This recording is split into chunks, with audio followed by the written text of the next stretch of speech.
Bonjour, bonjour les élèves de tronc commun scientifique et technologie. Aujourd'hui, on va voir un questionnaire, chapitre 4, module de l'atome. Bienvenue les élèves de tronc commun scientifique. La question est très claire dans les 10 questions, c'est-à-dire toujours reliées par une flèche les lettres avec les numéros qui correspondent. Question 1, la lettre A et B, C, c'est-à-dire petite a comporte Z. Est-ce que Z est le numéro de neutrons ou numéro atomique ou nombre de masse ou nombre de protons ou nombre de nucléons? B, N. Est-ce que N représente le nombre de neutrons ou nombre atomique ou nombre de masse ou nombre de protons ou nombre nucléons? C, c'est-à-dire la lettre A. Est-ce que A, la lettre A représente le nombre de neutrons, numéro atomique, nombre de masse, nombre de protons ou nombre de nucléons? Chers mes élèves, la réponse de la question 1, c'est-à-dire Z représente numéro atomique ou soit nombre de protons. C'est-à-dire Z, c'est tout simplement numéro atomique et nombre de protons. N, tout simplement représente nombre de neutrons. Et A représente le nombre de masse et aussi nombre de nucléons. La question 2, nombre de nucléons. Est-ce que le nombre de nucléons représente la somme de N plus Z ou la somme N plus A ou la somme de A plus Z? Essayez de réfléchir. Le nombre de nucléons, à quoi représente? La réponse de la question 2, alors le nombre de nucléons du symbole A, tout simplement représente la somme de N, le nombre de neutrons, plus le nombre de protons Z. C'est-à-dire nucléons, c'est les constituants de noyau, représentent la somme des protons et la somme des protons et neutrons. Chers mes élèves, la question 3, est-ce que la charge d'un proton est égale à 0 coulomb, moins E, c'est la charge élémentaire, plus E, c'est la charge élémentaire? Deuxième, est-ce que la charge d'un neutron représente une valeur 0 coulomb, moins la charge élémentaire, plus la charge élémentaire? Dernière, est-ce que la charge d'un électron est égale à 0 coulomb, ou moins la charge élémentaire, ou plus la charge élémentaire, sachant que E, c'est la charge élémentaire correspondant à une valeur 1,910 à 1,6 10 à la puissance moins 19 coulombs. La réponse de la question 3, c'est-à-dire la charge d'un proton, on parle d'un proton, c'est-à-dire charge positive, donc sa charge est égale plus E, c'est la charge élémentaire. Et la charge d'un neutron, on parle de neutron, l'un des constituants du noyau est égal nul, est égal à 0. Donc sa charge de neutron est égale à 0 coulomb. Et bien sûr, la dernière, un charge d'électron, il est connu par sa charge négative, est égal moins E moins la charge élémentaire. La question 4, symbole d'un proton. Est-ce que je peux symboliser un proton par E moins? Est-ce que je peux symboliser le proton par P11 ou N11? La deuxième, est-ce que je peux symboliser un neutron par E-1, P11 ou N10? La dernière, est-ce que je peux symboliser un électron par E-1, P11 et N ou N10? Chers mes élèves, la réponse de la question 4.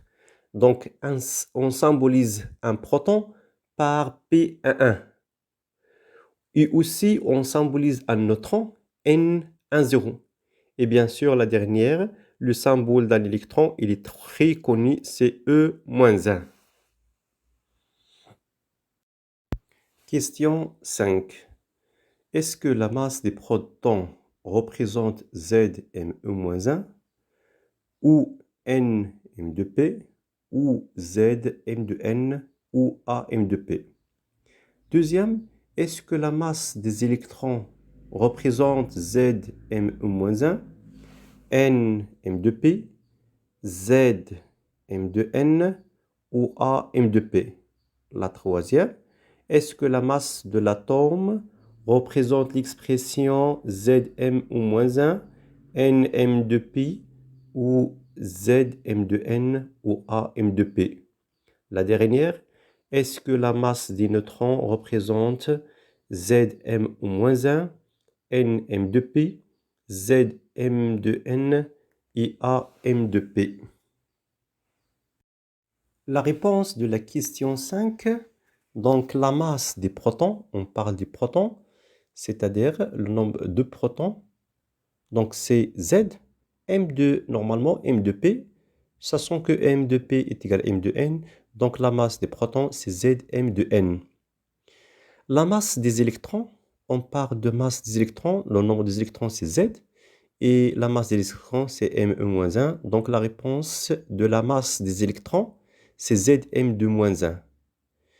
La troisième, la masse de l'atome, avec des approximations, si on parle de Am2p ou Am2n. Donc la réponse de la masse de l'atome, c'est Am2p. La dernière, la masse des neutrons, on parle de neutrons, c'est N, M2p ou M2n. Donc la masse des neutrons, c'est N, M2p. Chers mes élèves, on est à la question 6.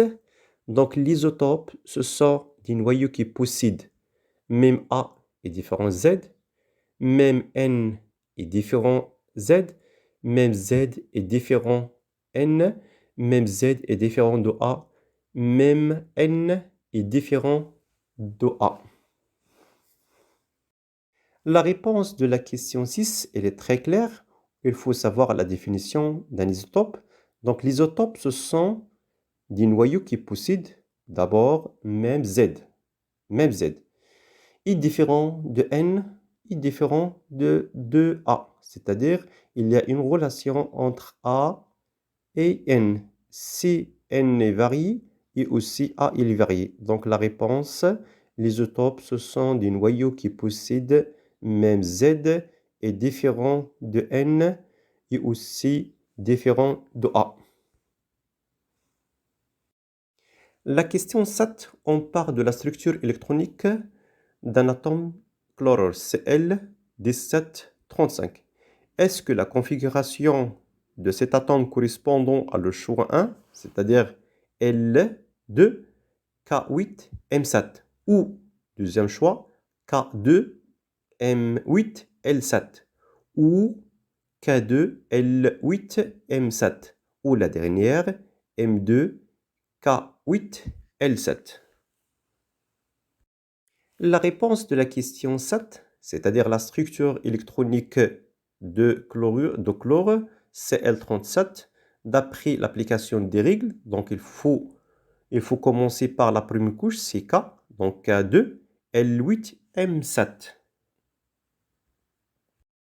La question 8. Un cation, est-ce qu'un cation est un atome qui perd des électrons, qui perd des protons, qui perd des neutrons, qui gagne des électrons, qui gagne des protons ou qui gagne des neutrons? Un anion, est-ce qu'un anion est un atome qui perd des électrons, qui perd des protons, qui perd des neutrons, qui gagne des électrons, qui gagne des protons ou qui gagne des neutrons? Donc il faut savoir la définition d'un cation et anion pour les distinguer. La réponse de la question 8, un cation. Cation est un atome qui perd des électrons. Donc il faut savoir un sens négatif. Cation, c'est-à-dire charge positive, est un atome qui perd des électrons. Un anion, c'est-à-dire négatif, est un atome qui gagne des électrons. Chers mes élèves, on est à la question 9. La structure électronique de N3-. C'est un anion de 7,14. Est-ce que la structure électronique de N3- correspondant le choix 1, K2L8, le choix 2, K2L5, le choix 3, K2L8M4, quatrième choix, K2L8M7. La réponse de la question 9, c'est-à-dire la structure électronique de N3-, déjà contient 7 électrons. L'atome d'azote contient 7 électrons. On a 3-, c'est-à-dire gagne 3 électrons. Donc la somme des électrons, c'est 10. Donc le choix, c'est le choix 1, c'est K2L8. Chers mes élèves, on est à la question 10. Donc, on va faire des équations chimiques. Donc, Al3+, Ca2+, Na+, C2+. Ce sont des cations. Les anions, Cl-, O2-, F-, SO4-. Les composés chimiques, c'est Cu, O, NaCl, Al2SO4, 3, CaF, F2. Donc, reliés à condition d'avoir les composantes ioniques. Voilà la réponse. Donc Al3+, c'est pour SO4-, pour donner la composante Al2SO4-3. Cu+, c'est pour F-, pour donner CaF2. Na+, pour Cl-, pour donner NaCl. La dernière, Cu+ pour O-, O2-, pour donner le composant CuO. Merci pour votre attention. N'oubliez pas de partager ce document pour les autres. Merci pour votre attention. À bientôt.